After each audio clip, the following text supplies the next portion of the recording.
¿Qué tal? Buenas tardes, ¿cómo están? Pues hoy en la plaza tenemos a nuestro gran amigo y poeta colombiano, Héctor Hernán Hurtado Botero.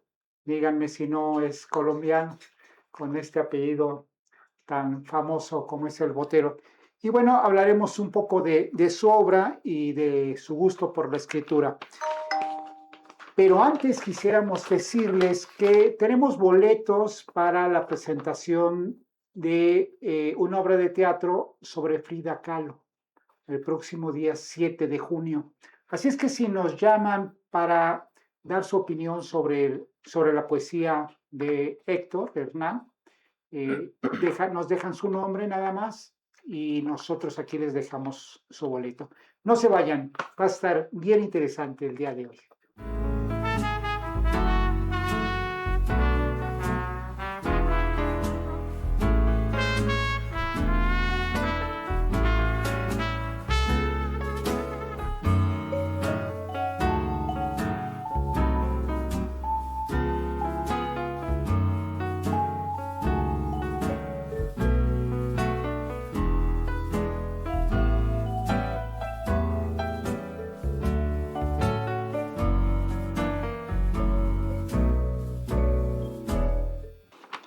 Muy buena tarde, un gusto tenerlos nuevamente aquí en la plaza.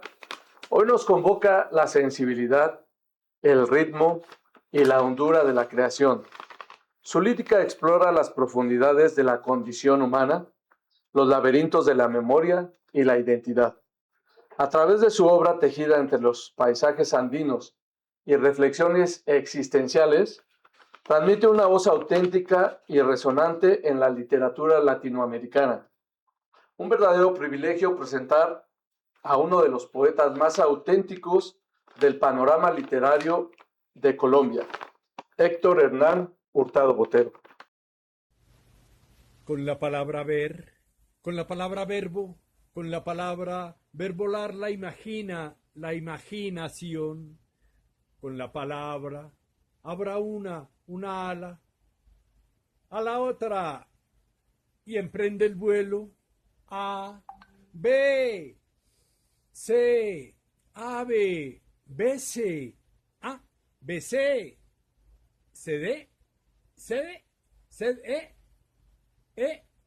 Desde que creé este ser que vende redes verdes, senté precedentes en el eje presente.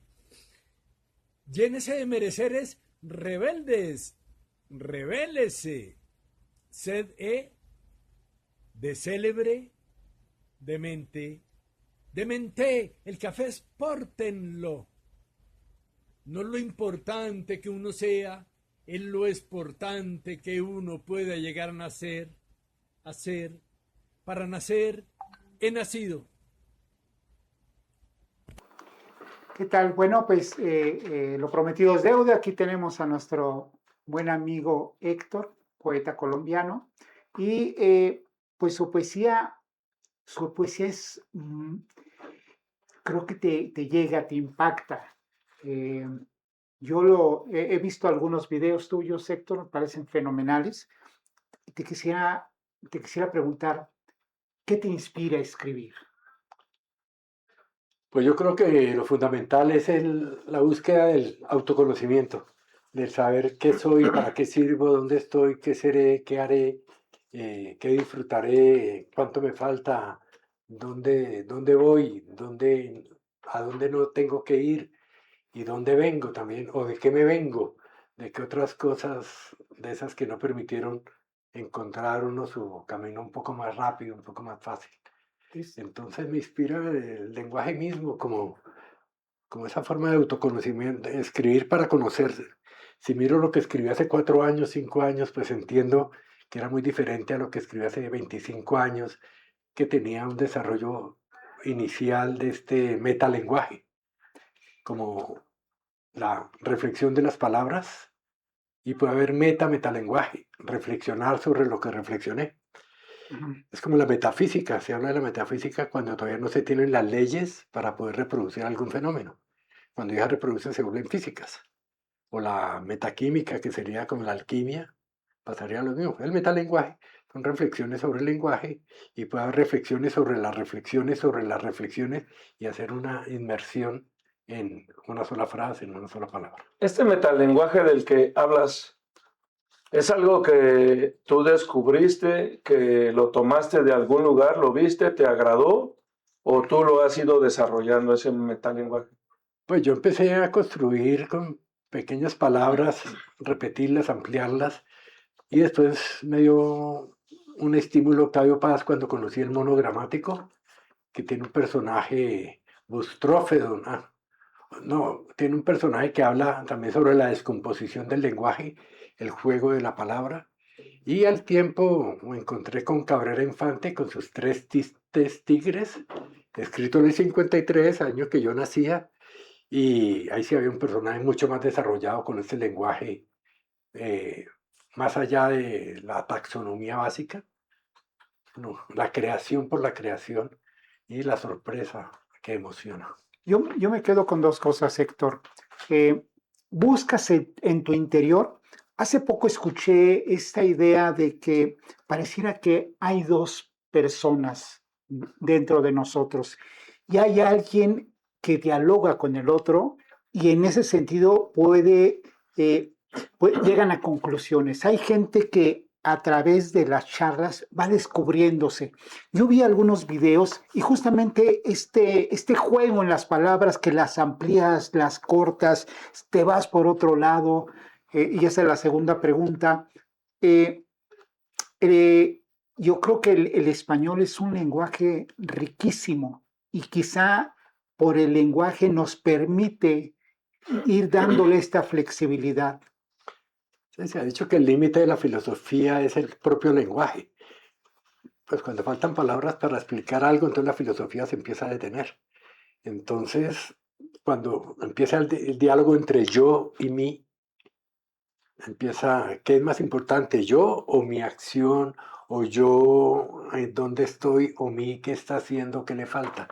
Entonces sí hay ese diálogo como entre la cara y el sello propio de uno, ¿no? Pero entre ellos también hay intermedios, hay mucha parte de yo que va entrando en mí y otras de mí que no alcanzan a este yo, pero que quieren perseguirlo. Entonces se mantiene como esa dualidad o esa trialidad o esa multialidad acercándonos a conocernos. ¿Para qué? Para darnos al otro, para llegar al otro, para ser comprendido también por el otro.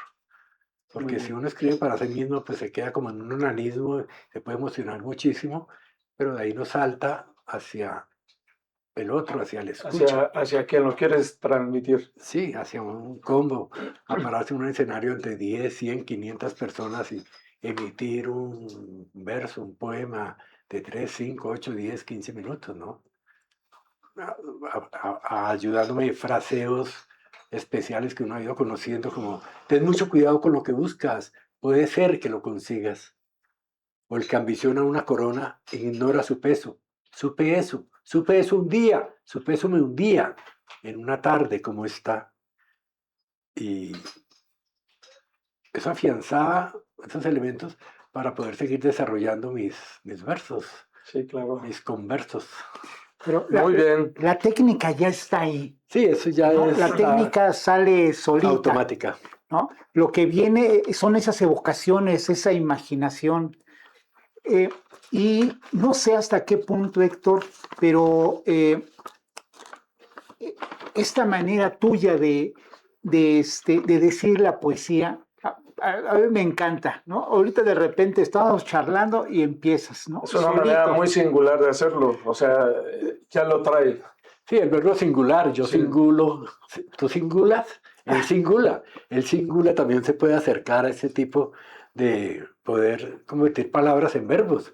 El verbo verbar, ¿por qué no puede existir el verbo verbar? O el verbable verbar, yo verbo, tú verbas, el verba, ¿no? Entonces, se vuelve un arquetipo que puede salir para cualquier lado, para arriba, para abajo, para adelante, para atrás, Parafraseo. para adentro. Sí, que enriquecerá y se puede uno perder, entonces hay que volver como al centro. Pero Muy bien. delicioso también fugarse, dejarse ir a la derecha, a la izquierda, atrás, adelante. ¿De dónde? Cuando creas una narración, ¿piensas primero en la historia, en la emoción, o piensas específicamente en el público que te va a leer? Yo siento más en la emoción, ¿no? En que si yo me emociono y logro estimular mi propia emoción, emociono al otro. Es muy bello estar haciendo algo y ver esa cara de asombro, esa cara de sorpresa, esa cara esperando la siguiente palabra, porque una de las cosas que sí me hace falta a veces es crear como silencios, porque me da miedo como detenerme si hago un silencio, ¿no?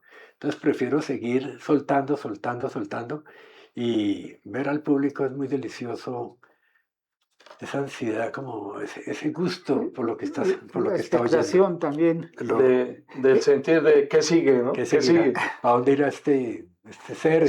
Sí, justo. ¿En algún punto de tu vida descubres este talento que tienes? Sí, sí, eso empezó muy niño.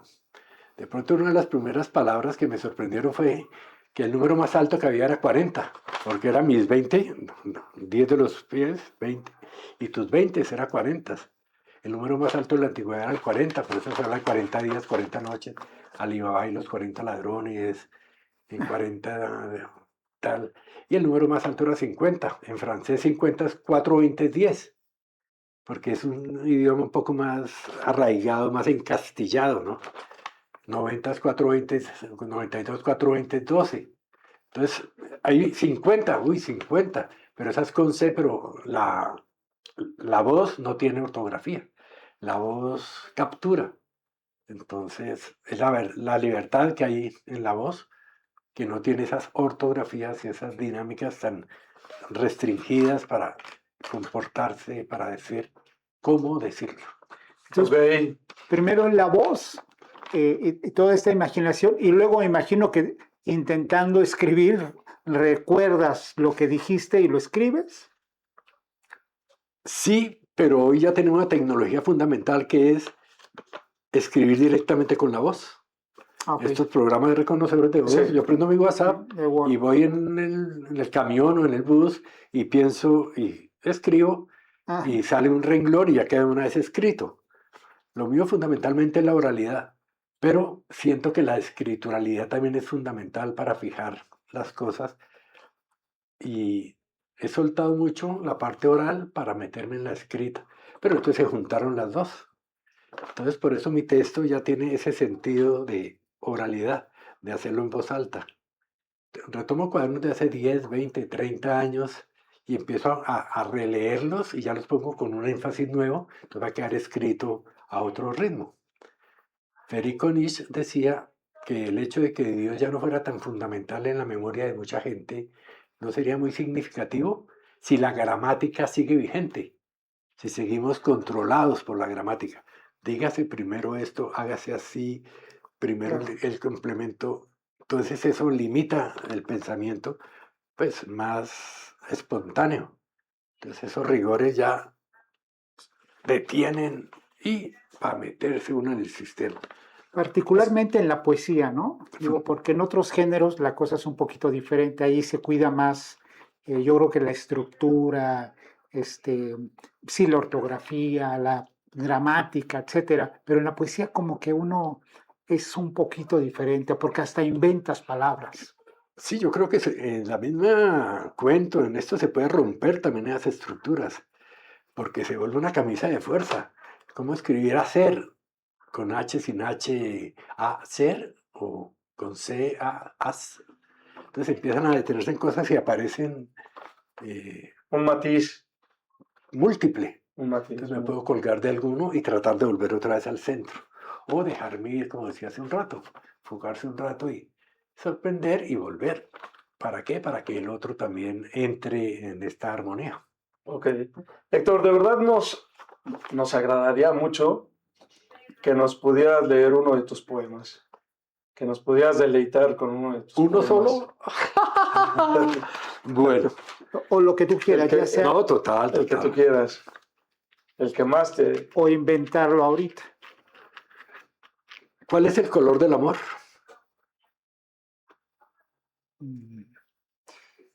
Amarillo. Rojo.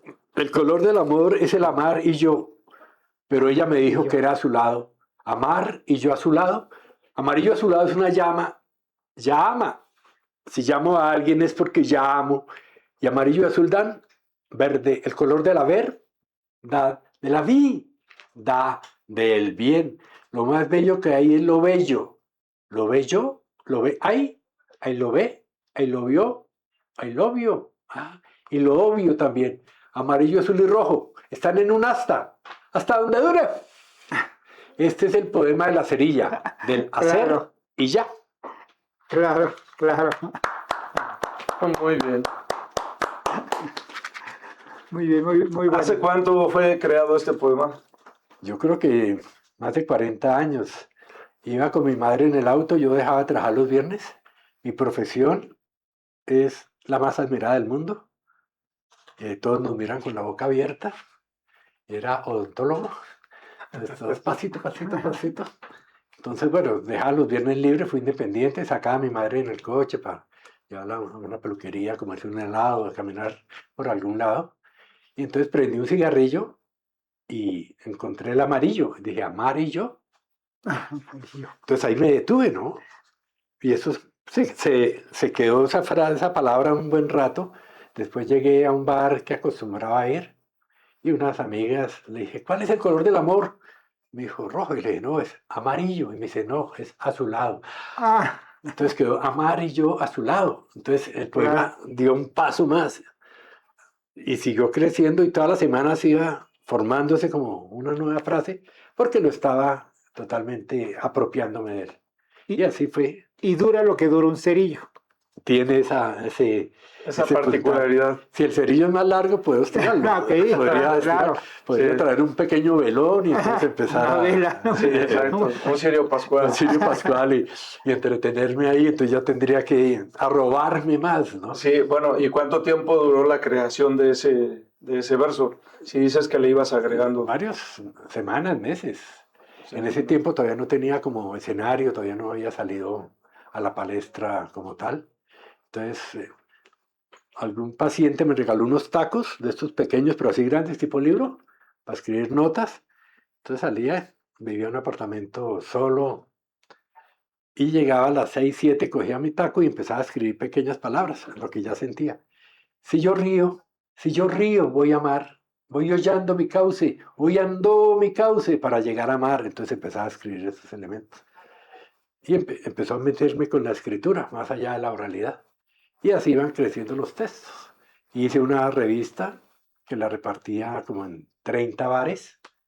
La revista eran 2 hojas tamaño carta, muy bien ilustrada, muy bien diagramada, por uno más, el que me hizo esos dibujos de pronto que te envié, de un tema de Sal de ti. Entonces hicimos esa revista y se repartían los bares. Empecé a hacer 500 semanales y finalmente pues agotaba muy rápido, hice 1000.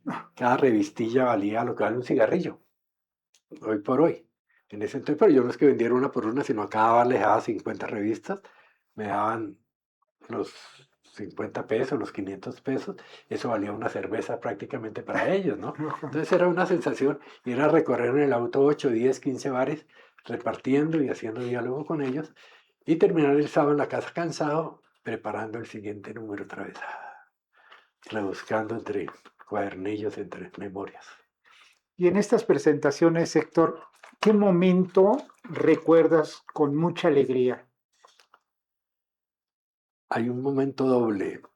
El primero fue un amigo cantor que presenté mis poemas a ver si los quería cantar. ¿Ah? Me dijo, no, esto no es mi forma de expresarme, pero si quieres te presento en un bar. Me presentó en un bar, le gustó mucho lo que hice y me dijo, en 4 meses tengo el auditorio León de Grave de la Universidad Nacional en un concierto y me dijo, te doy el intermedio. Entonces me brindó el intermedio y empecé, hola, Orreo, mío, yo, ¿oyeron? Y empezaron a chiflarme de arriba, a callarme, ¿no? Retomé energías Y hice mis 6, 7 minutos y terminé en una aclamación de más de 2 minutos de aplauso, ¿no? O sea, muy grande. Excelente. Me temblaron las piernas, duré deprimido varios días. Ese aplauso tan descomunal me dejó, pues nunca lo había sentido, y más en el auditorio. Yo había estudiado en la Universidad Nacional. Y después, en un festival iberoamericano de teatro en el Chorro de Quevedo, que es la parte de la Candelaria, como un parquecillo fundacional de la ciudad de Bogotá, se hacía cuentería ahí los viernes, en los sábados y los viernes. Hicieron el Festival Iberoamericano y yo estuve programado. Llegué allá, el piso lleno, la gente al suelo, y casi que no necesitábamos micrófono por la solo empoderamiento que teníamos con la voz. Éramos 4 invitados, hice mi acto y terminé en los noticieros de la noche, un minuto, noticiero del mediodía, noticiero del espectáculo. Los otros compañeros me detestaron porque ellos les dieron una imagen y a mí me dieron un minuto hablando con lo del fósforo, con el elemento. Entonces fueron golpes de pronto muy espectaculares y la vida como que seguía haciendo lo mismo, pero por dentro esa sensación de que lo que tengo es. Y eso me empezó a llevar a distintos espacios, ya se crearon espacios, micrófonos abiertos. Estuve en España, y hay micrófonos abiertos que son 3 minutos cada actor, lo que hablamos en algún momento. Si tienes algo que decir, dilo en 3 minutos, y a los 3 minutos suena la chicharra, baja y se sigue el otro. Entonces encontré como una plataforma para que mi oralidad pudiera seguir exaltándose. Bueno, pero eres un show, Héctor. También. Sí, porque Y eso- era acompañado, ¿no? Acompañado de la narración, en este caso como lo que hiciste con el fósforo, Tipo tener el micrófono abierto, tener un público que te ovacionó durante 2 minutos seguidos y era una compilación. Sí. Es que no es fácil, o sea, no es fácil tener la atención del público, porque tiene que ser un público conocedor, ¿no? O sea, hablas Sensible. de poesía, sí, pero yo creo que es más de parte del poeta que de la gente. O sea, tienes que hacer un doble esfuerzo. Entonces, esto que haces, bueno, pues por supuesto que llama muchísimo la atención. Uno está como embobado, ¿no? Bueno, yo imagino que así deben ser las presentaciones, un poquito lo que nos Claro, platicas. con estos elementos y como pequeña revista generaron mis 2 hijas, mis 2 últimas hijas. Ya están de 37, 38 años, porque la mamá se enamoró del poeta y entonces vio al poeta y el poeta pues ya tenía sus arrezos. Yo estaba en mis 33, ya estaba en sus 18, entonces había mucha... Claro. Yo tenía pues mi auto, mi economía, mi apartamento nuevo, estaba disfrutando las mieles de ser odontólogo. Y ella se apegó, tuvo un romance muy lindo, hasta que se fue con mi mejor amigo, me dejó las 2 hijitas y caminé un rato con las 2 hijas, después venía, se las llevaba, se llevaba una y mi camino siguió adelante. Pero a la poesía y a este elemento le debo mis hijas que amo con profunda emoción. Hay 3, una que no tuve mucho compartimento con ella, que tiene 4 hijos, otra que estudió acá en la UNAM, hizo una maestría, y la otra que está acá haciendo gastronomía hace 15 años. Entonces, gracias a la poesía estoy acá también, más allá del odontólogo, que el odontólogo se retira a pensar en seguir jugando billar o qué hago con el tiempo, viajar solamente, sino estar activo con la racionalidad y conociendo gente poderosa. Y imagino que les has hecho alguna poesía a tus hijas. Pues pedacitos, pero exactamente así como específico no. Tengo una, por ejemplo, si yo río, voy a amar, voy hollando mi cauce para llegar a amar. Yo, a María, a Marta, a Marcela, a Mercedes, a Miriam, a Ofelia es mi mamá. A mujeres quiero amarte, a miércoles, a Júpiter, a Venus, a Saturno, a Domingo, y el lunes esfuerzo más para llegar a Marte, quien hace arte, quien es harto, quien se hartó. Este es mi arte, es para mí arte. No para mi arte, es para ti arte, para ti arte no. Estasiarte sí. Muy bien. La poesía expande tus alas. Túsalas si no las usas o las abusas arrastrándolas de tarima en tarima como si fueran tu lastre. Pues bien, muchas gracias, Héctor. El tiempo se nos terminó. Qué bárbaro, qué bárbaro. Y de verdad, sí, Muchísimas que ya gracias. tenemos la presión aquí del señor. Apenas estamos calentando. Sí, pero de verdad ha sido un placer tenerte en el programa, en este espacio cultural, tu casa, y esperamos que a la siguiente vez que vengas a México, pues bueno, podamos tenerte nuevamente por acá, porque sí nos hace falta tiempo para el programa. Sí, el otro detalle que se decía era que de pronto el último fraseo, ¿qué podría dejar? Lo que siento es que yo no envejeceré, sino en niño seré. Porque envejecer se va volviendo uno sus achaques y ya le da pereza salir. En cambio, si sigo en niño siendo, uno quiere seguir jugando y convocando y eso lo va a mantener más activo. El niño ser. Perfecto. Muy bien, muchas gracias. Muchísimas gracias. Por acá nos vemos la próxima semana.